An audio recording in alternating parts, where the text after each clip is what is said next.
Good morning everyone from Pushkin Street in Moldova, and right behind me is a nice restaurant called La Placinte, which is a typical local food, and we'll get into that a bit later. But right behind this beautiful facade is where I'm staying, in this amazing Deviatka. Now the Deviatkas, or the 9-story buildings, were brought in the 1970s, 1980s as paneled buildings for the increased demand. And let me show you what this one's like. So guys, this is the entrance to where I'm going to be staying for the next couple of days. I showed you the building from the front. Take a look at it from the back. Right across, there's this brand new, gorgeous looking building. All of these have changed their doors. They're now metallic doors. Let me show you inside. So, not much has been done to this ever since. Even the letterboxes, look at this. They are the original ones that were placed here, probably in the 1970s, 80s, because this, as I said, is a 9-story building, would have been constructed or built during the Brezhnev era. You probably can't see anything. Oh, cool. And these are the typical elevators. This button, just to show you inside. This is the original panels, buttons. They're standard everywhere you go. And guys, we've got the 9th floor, we've got the penthouse. You can just sound that this elevator is extremely primitive, but it works. Made it. Right here, penthouse studio, I'm going to be staying at for the next couple of days. Let me show you around. So, this is a one-room, what they call a run room, or in the West we'd call it a studio. And right at the entrance, we've got a bathroom. This shower is a disaster. These doors hang, they don't close. The whole floor's wet by the time you're done. That shower there just points forward. It's not angled, so it's absolute waste of time. The rest is pretty okay. Mineral water, always brush your teeth with mineral water when you're traveling, you never know. Doesn't matter what they say. Mineral water. Here you've got the kitchen. Now, if you're like me and you value your English tea, you know, Yorkshire, don't go anywhere without it. The view, I can share the view with you. This is Pushkin Street, so it's right on Pushkin Street at the center, as I showed you downstairs. And fridge, there's not much to show really, other than the fact that it's a bit of a dump. Not very tastefully done. It could have been done better. This is the main room, I guess. We've got 2 armchairs that are being covered with throws, because I hate to think what they look like underneath. They're just trying to protect them.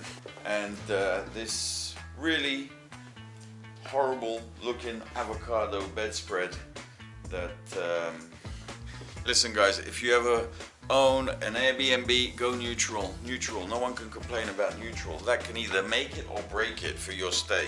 If you like avocado and you like this horrible green, but bear that in mind, nobody's going to complain about neutral colors. And here you have my Deviatka. Now, let's head out to the local market. And you'll notice that none of the doors, first thing you notice when you come out, is that none of the doors make sense. Everybody puts the door they want, so nothing is really coordinated.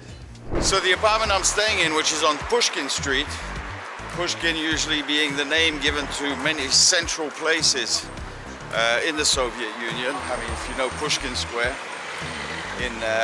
in Moscow, here is the same thing. So we're going to quickly walk to the central market, maybe grab a cup of coffee on the way, and show you what this place is like. Good morning. Can I ask you a quick question? The market? Bazaar? Central Bazaar? Thank you. It's another thing, guys. In the Balkans, going towards Romania, into Moldova, English is not widely spoken, not even by the youth. A lot of countries from the former Soviet Union now are starting to learn English. One thing you got to realize, in this part of the world, a lot of countries, the youth even don't speak English. So having a little bit of Russian might help. You don't need much. You just need a few action words and some phrases. Look at this magnificent building. This is a 2-story building, guys. Would have been known as a Stalinka from the Stalin era, where they built two-story buildings. Then during the Khrushchev era, they started building five-story buildings.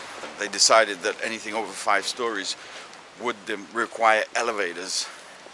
So a lot of 5-story buildings were put up. And then during the Brezhnev era, a lot of these 9 stories and higher started being put all over the place. So yeah, just a little bit of history for you from the region that we're in.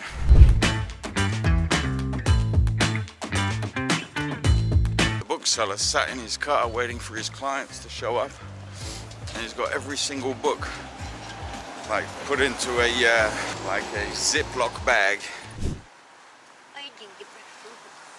Деньги? Да. Зачем вам деньги? У нас съестное, вот какой праздник будет. Вот если он мне хотел бы на кухне. Пожалуйста. Пейте кофе. Да хватает для кофе? Нет, у меня только кофе 12, нет, только 5. Вот, берите. Ладно, спасибо. Счастливо. As I always say when I travel in any of these countries, that's to me the most heartbreaking thing. This generation of people that were born into a system that promised to take care of them forever. They did for a long time. And then one day they wake up in a new economic environment with completely different rules. They suddenly find themselves in a bit of a dog-eat-dog world, and they're just left behind. And not many people take care of them, so usually if I'm asked, I give, because these people have it really hard.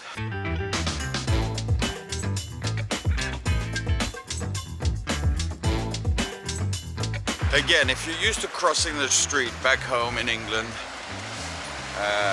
where they take the zebra crossing rules very seriously, when you travel to places like this, just watch out. The rules don't always mean much here, so just be very cautious, because I've seen people get run over.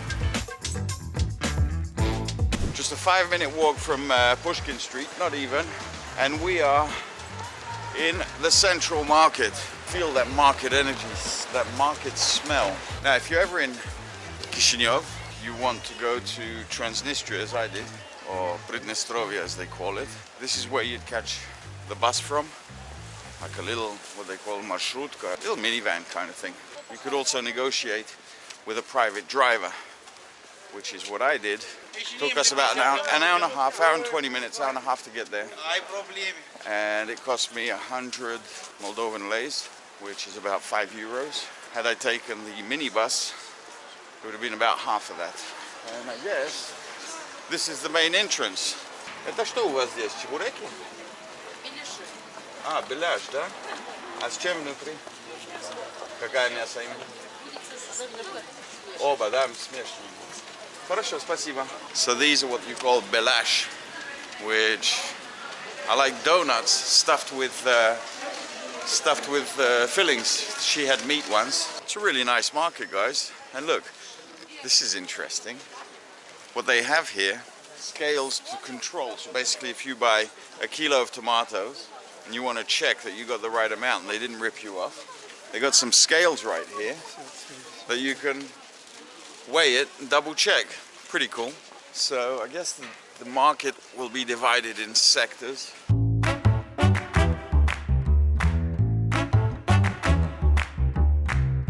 Look what a lovely job he's doing with this corn. It looks absolutely amazing. Very nice. Good morning. Looks very good. He makes it perfect. Очень красиво выглядите, говорю. Спасибо большое. Молодец, как он это делает. Спасибо вам. They've got these tiny watermelons here. Now, when you walk around these places, sometimes it can feel a bit, you know, stressful. Just relax. The people are friendly. The people are nice. But be smart, you know. Have your wallet somewhere where you can feel it, preferably front pocket. Make sure your bags are all zipped up and closed, because, you know, when you go to poorer countries, people will do what they need to do in order to survive. I bet you they taste amazing. And the price, 50 cents a kilo, not even. I would definitely be buying in the market if I lived in Moldova. I think I'd be here at least twice a week. I love this, being able to choose your own products and... Как дела? Вы все продаете? Что именно? Виноград? Можно попробовать? Попробуйте. Скажу, если они местные, они из... Мед. Вкусно? Как написано, да. Очень даже. Спасибо. Yeah, when you shop in a market, you can actually often taste stuff. Look at their eggs. Здравствуйте. Это цена за 10?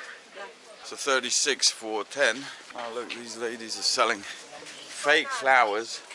But what's interesting are these wick baskets. I bet you they're handmade. Hello. Кто такой? Здравствуйте. Доброе утро. Да. Как у вас дела? Откуда это англичане знают твой язык, говоришь, молодой человек, здравствуйте. Это англичане из Англии. Откуда вы знаете, что я из Англии? Там инспектор сказал, за ними следите, снимают у нас он. Там, честно, за вами они следят, там два парня. Да? Нина Ивановна, ну объясни по-английски, я не понимаю. Я понимаю, что А вы я говорите. шучу. Не, я верю. Я верю. So he's just told me, guys, because he's told me that there were two guys following me around, inspectors, saying that, you know, watch this guy, watch out for this Ты guy. знаешь английский? А вы знаете прекрасный русский? Русский, да. Ну тогда давайте на русском. Это вы делаете? Это Нет, это делает... в Китае, что ли? Нет, делает молдаване. А, это в Молдаване, да? Ручная работа. Ручная работа. Yeah, they're handmade in Moldova. Looks very nice. Спасибо большое. До свидания. А где они сейчас? Эти две? Я их обоих завалил. Это я шучу. Да, знаю, я Почем знаю. такой камера, вот сейчас, который у вас на руках? 600 евро. Где-то так. Можно снимать? Снимайте мой стол. Привет всему миру. Сегодня день города Чичева. Человек из Англии, я просто снимаю, показать, как празднуете здесь. Зачем нельзя? Я вас понял. Но? Вы сказали, что вы ходите. Мне сказали проводить вас. А, мне сказали, что? Аут? Серьезно? Кто? Вот. Человек с вами разговаривал. Какой человек? Никто со мной не разговаривал. Наш человек. Вы первый человек, с кем я общаюсь сегодня. По-моему, Вас это не больше, я. Вас больше тогда. Нет, я один здесь. Я один здесь. Так вы с Англии или откуда? Я с Англии. Ну откуда вы знаете, что я с Англии? Ну, сказали, есть другой англичанин здесь тогда. Наверное. Ну, уточните, потому что, может быть, это не я. So it turns out we can't film here.